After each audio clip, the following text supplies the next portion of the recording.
हरे कृष्ण। दोस्तों, स्वागत है आपका भगवत गीता की श्रृंखला में।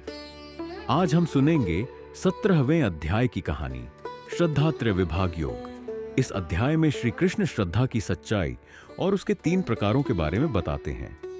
चलिए शुरू करते हैं। एक दिन अर्जुन ने श्री कृष्ण से पूछा, हे कृष्ण, कृपया मुझे बताइए कि श्रद्धा क्या है और यह कैसे हमारे जीवन को प्रभावित करती है। श्री कृष्ण ने मुस्कुराते हुए कहा, अर्जुन, श्रद्धा वह विश्वास है जो हम अपने मन और हृदय में रखते हैं। यह विश्वास हमारे जीवन की दिशा और हमारे कर्मों को निर्धारित करता है। श्री कृष्ण ने अर्जुन को एक कहानी सुनाई। एक बार 3 मित्र थे, सतीश, रमेश और दिनेश। सतीश की श्रद्धा सत्व गुण पर आधारित थी, जो सच्चाई, धर्म और शांति में विश्वास रखता था। रमेश की श्रद्धा रजस गुण पर आधारित थी, जो महत्वाकांक्षा, ऊर्जा और कर्म में विश्वास रखता था। दिनेश की श्रद्धा तमस गुण पर आधारित थी, जो आलस्य, अज्ञानता और नकारात्मकता में विश्वास रखता था। समय के साथ सतीश हमेशा खुश और संतुलित रहता था, जबकि रमेश और दिनेश हमेशा असंतुलित और अशांत रहते थे। श्री कृष्ण ने अर्जुन को बताया कि श्रद्धा 3 प्रकार की होती है, सत्व, रजस और तमस।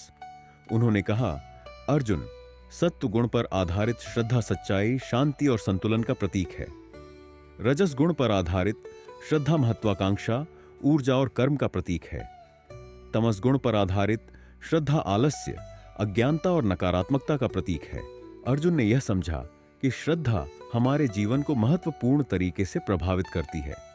उन्होंने कहा, हे कृष्ण, मुझे समझ में आ रहा है कि सत्व गुण पर आधारित श्रद्धा सबसे महत्वपूर्ण है और हमें इसे अपनाना चाहिए। रजस और तमस गुणों पर आधारित श्रद्धा से हमें बचना चाहिए। श्री कृष्ण ने कहा, श्रद्धात्रय विभाग योग का मतलब है इन 3 प्रकार की श्रद्धा की सच्चाई को समझना और सत्व गुण पर आधारित श्रद्धा को अपनाना। जब हम इस सच्चाई को समझते हैं तो हमें आत्मिक शांति और मोक्ष की प्राप्ति होती है। उन्होंने अर्जुन को यह भी सिखाया कि श्रद्धात्रय विभाग योग का अभ्यास करने से हम अपने जीवन को सही दिशा में ले जा सकते हैं। उन्होंने कहा, हमें सत्व गुण पर आधारित श्रद्धा को अपनाना चाहिए और रजस और तमस गुणों पर आधारित श्रद्धा से बचना चाहिए।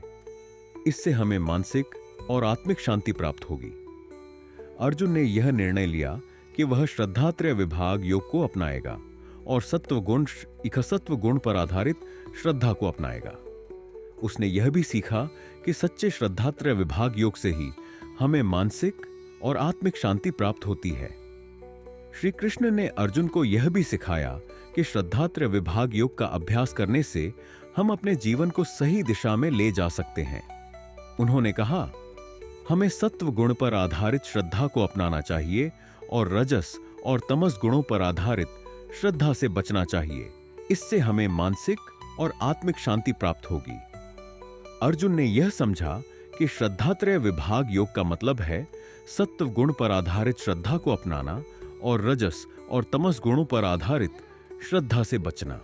उसने यह भी जाना कि सच्चे श्रद्धात्रय विभाग योग से ही हमें मानसिक और आत्मिक शांति प्राप्त होती है और हम जीवन में सच्ची शांति प्राप्त कर सकते हैं।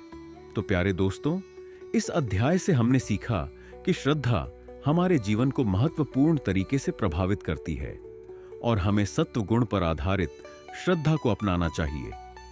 अगर आपको यह वीडियो पसंद आया हो तो हमारे चैनल को सब्सक्राइब करना न भूलें और बेल आइकन दबाएं ताकि आपको हमारे सभी नए वीडियो की जानकारी मिल सके। अगले अध्याय में हम जानेंगे मोक्ष संन्यास योग के बारे में, जहां श्री कृष्ण मोक्ष और संन्यास की सच्चाई और महत्व बताते हैं। यह अध्याय हमें सिखाएगा कि सच्चा मोक्ष और संन्यास हमारे जीवन का सबसे बड़ा उद्देश्य है। तो अगला वीडियो जरूर देखें। राधे राधे।